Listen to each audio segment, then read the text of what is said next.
Muito bem, pessoal, vamos considerar que o lado direito aí do seu caderno seja de direção leste e que o lado esquerdo seja de direção oeste. Nós temos aqui uma nuvem, nós temos aqui outra nuvem, e elas estão carregadas com cargas opostas nas suas extremidades frontais, né?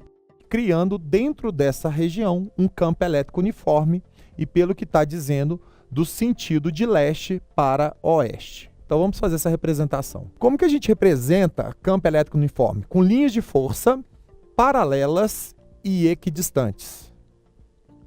Neste caso, como está dizendo que o campo elétrico está de leste para oeste, nós vamos colocar linhas de força para a esquerda.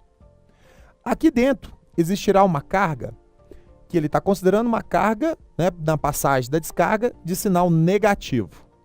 Muito bem, se a gente tem uma carga de sinal negativo, o que vai surgir nessa carga negativa? Quando você tem uma carga elétrica na região de um campo elétrico, surge uma força elétrica. Essa força elétrica é regida pela expressão força elétrica é igual a carga vezes o campo elétrico. Bom, neste caso é uma equação vetorial do vetor campo elétrico multiplicado por um escalar, que é a carga de prova, e surgindo sobre essa carga de prova uma força elétrica. A questão é, para onde estará essa força?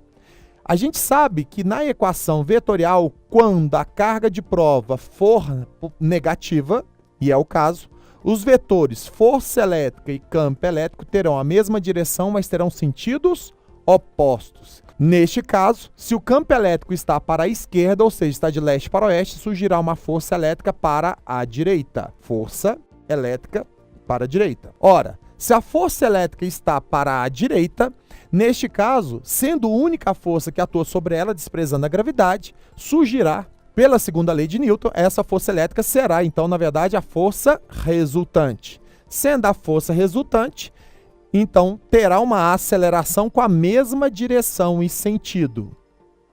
Essa aceleração, ela vai ser dada pela expressão da força resultante, que é massa vezes aceleração. Entretanto, sendo a força resultante a própria força elétrica, a gente vai utilizar a expressão carga vezes o campo elétrico. Assim sendo, a aceleração que surge nessa carga negativa é o produto da carga vezes o campo elétrico dividido pela massa dessa carga negativa. Procurando nessa fórmula quem é constante, a gente percebe que a carga é constante, o campo elétrico é constante e a massa é constante. Portanto, nossa aceleração é constante. Se a gente tem uma aceleração constante dessa carga na região de campo elétrico, a gente tem, então, o movimento retilíneo uniformemente variado. Porque essa carga vai descrever, então, uma linha reta, a trajetória na linha reta, da esquerda para a direita no sentido da aceleração, com aceleração constante. Então, neste caso, nós vamos ter a carga passando de oeste para leste, ou seja, contrária às linhas de força, com aceleração constante, logo com movimento acelerado. Gabarito letra D.